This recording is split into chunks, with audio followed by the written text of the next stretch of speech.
Boys, we're out here. We're groundhog hunting, okay? And I do squirrel hunt in here. I seen a squirrel right up in there. Just want to see what maybe he might be eating. This ravine goes quite a ways down through here. Maybe you can see that in that camera there behind me. You see what I got?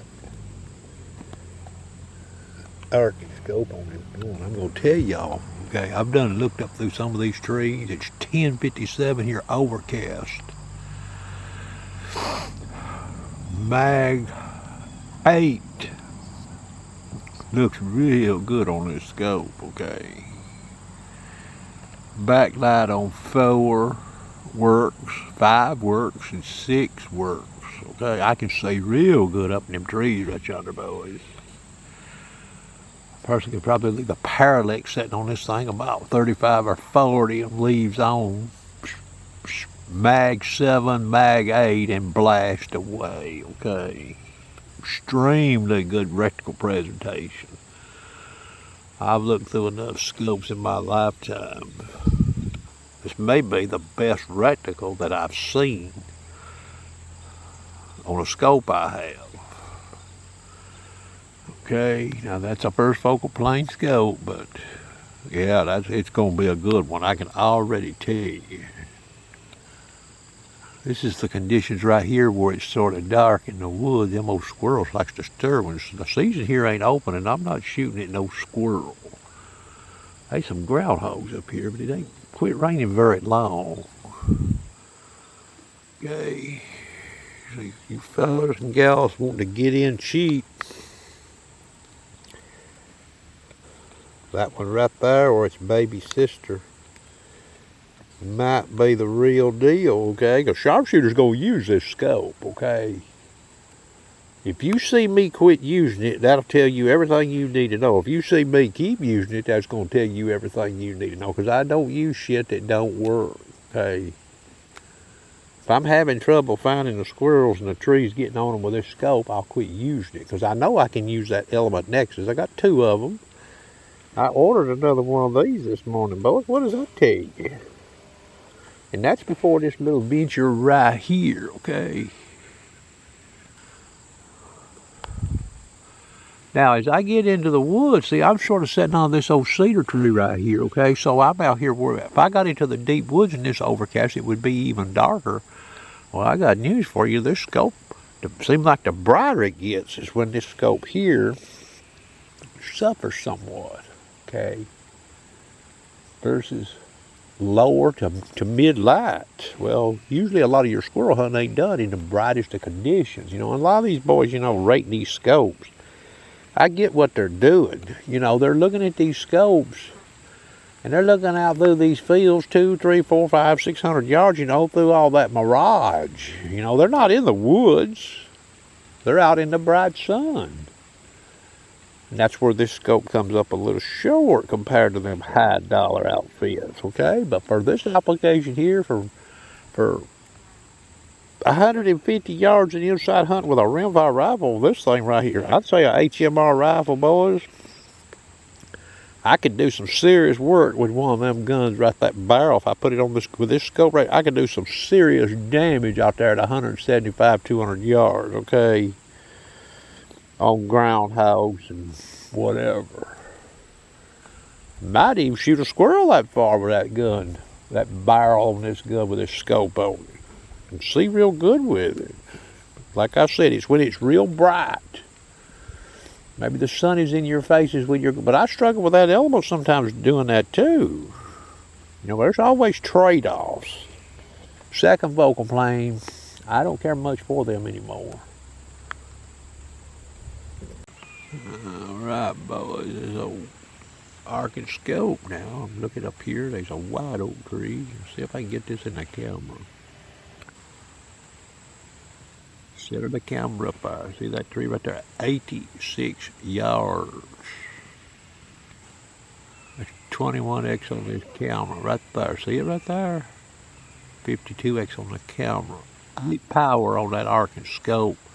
Light level 5, boy, I could blow a squirrel's head up on the face of that tree. See him just, he looked like a Christmas tree on the side of that tree. Alright, we're going to find us a little darker bark tree. We're going to look at it. Alright, back in the same direction. I showed you that last tree, which was a white oak. Okay. I'm going to go back up in here again. See if I can get this camera right. Alright, that tree right there is 86. See that tree right there? 102 from where I'm sitting on that laser.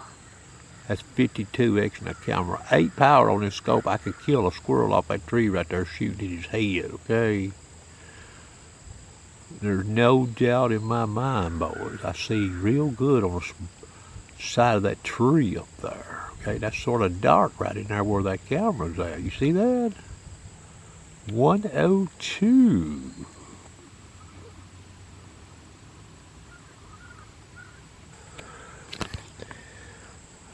You see my laser rangefinder there. There's no bullshit in my videos, boys. This is a sniper scope right here is what this is. Yeah, I like it. I don't believe I would ever use this scope over 10 power shooting at a squirrel with this 17 HM2. I could be wrong. We'll find out, boys, this winter, okay? Okay. Get back up here with this scope again. See that log right there? It's real dark. Now this camera's doing that log right there justice, okay? This camera picks up light, boys. That's real dark right in there, okay? Looking at my naked eye.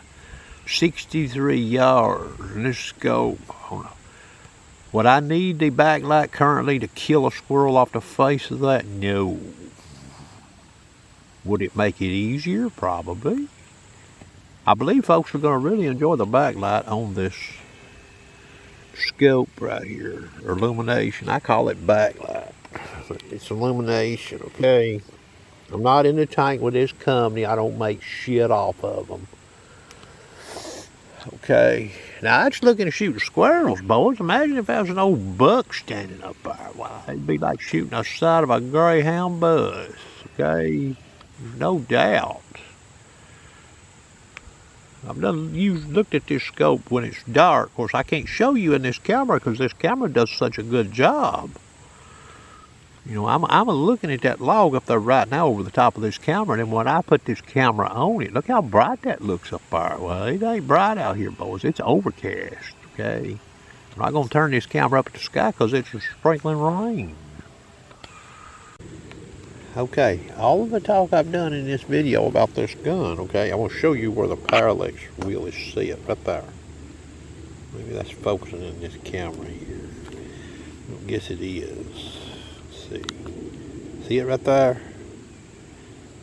So, I believe I can kill squirrels with this. I can see them on them trees up there. The face of a tree is a hard place to see a squirrel. They really do blend in, okay?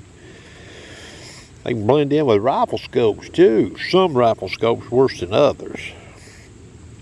Now, would I adjust the parallax on a longer shot with this gun? Well, I could. But what I'm saying, leaves on, I can probably get away with 8 power, 7 power, and do a lot of shooting leaves on with that right there. Okay, don't have to worry about adjusting parallax. But now, if you got set up on some squirrels, you're watching them, you're in position and you want to dial it, well, of course you could. Now, you start getting on up into the mag on this scope, into the 12 power range, you won't be able to do that right there. Okay, and you'll have so much, you could have some error. You know, your error will start growing. There's probably some error there at 8 power up there at 102. The question is it enough to cause me to miss that squirrel head? I doubt it, because I've done been behind this scope moving my head around. Not seeing much there, boys and girls. Alright, boys, we got this Arken EPL4 scope out here still. Okay, I shot a groundhog with a HM2 a few weeks ago down there at that brush pile. It's about 165 on the other side and about 155 right there on the right edge. I don't see no groundhog down there today. Looking through this scope. 10 power, boys. That old groundhog anywhere around that brush pile with this scope, he would be in real trouble, okay? If you hold right for the wind, he'd be in trouble. 12 power looks good. I've not looked at it any less than 10. It looks real good, boys, for a head buster. Alright, I'm out here evaluating this scope. Now, tilt this scope. There's peaks of sun coming through, so it's brighter here than the last video I showed with this scope. Okay, no backlight on either. Looking down at that brush pile at 10 and 12 power.